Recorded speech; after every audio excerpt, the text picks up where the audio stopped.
Həmin gün hava tutqun idi. Bulutlar göyün üstündən kirli torba kimi asılıb qalmışdı.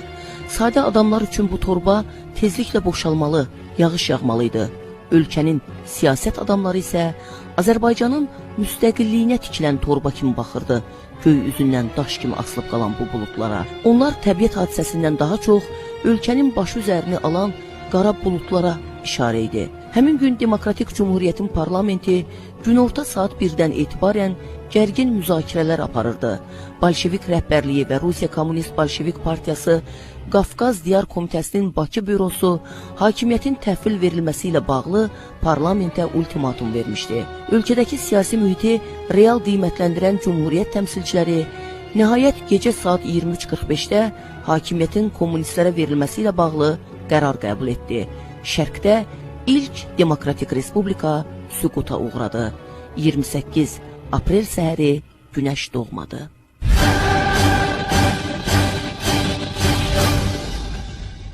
Bəli, bu yerdə Türkiyənin mövqeyini xüsusi vurğulamaq lazımdır.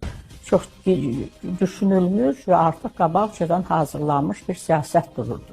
Yəni Mustafa Kemalla Sovet rəhbərliyi arasında artıq o danışıqlar gedirdi. Mustafa Kemal bilirsiniz ki, çox ağır bir şəraitdə Türkiyənin özünü tamamilə siyasi səhnədən gedəcəyi təhlükəsi qarşısında böyük bir hərəkata başlamışdı və tamamilə qərb ölkələri tərəfindən tamamilə bir təhlükəli vəziyyət yarandığı halda ona xarici bir dəstək lazım idi.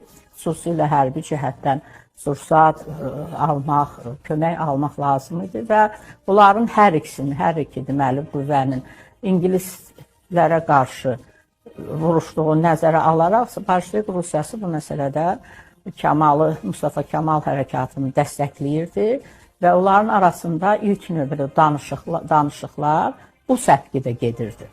Və sonradan məlum olduğu kimi bu planların arxasında hər iki tərəfin özlərinin şərti var idi. Bolşevik Rusiyası Qafqaza yiyələnmək, ilk növbədə Azərbaycanı öz nüfuzu altına almaq tələbi, arzusu, deyək, yəni ki, o məqsədi ortada idi və Mustafa Kemal da bir sıra məqamları nəzərə almaqla bu işə razılıq verir.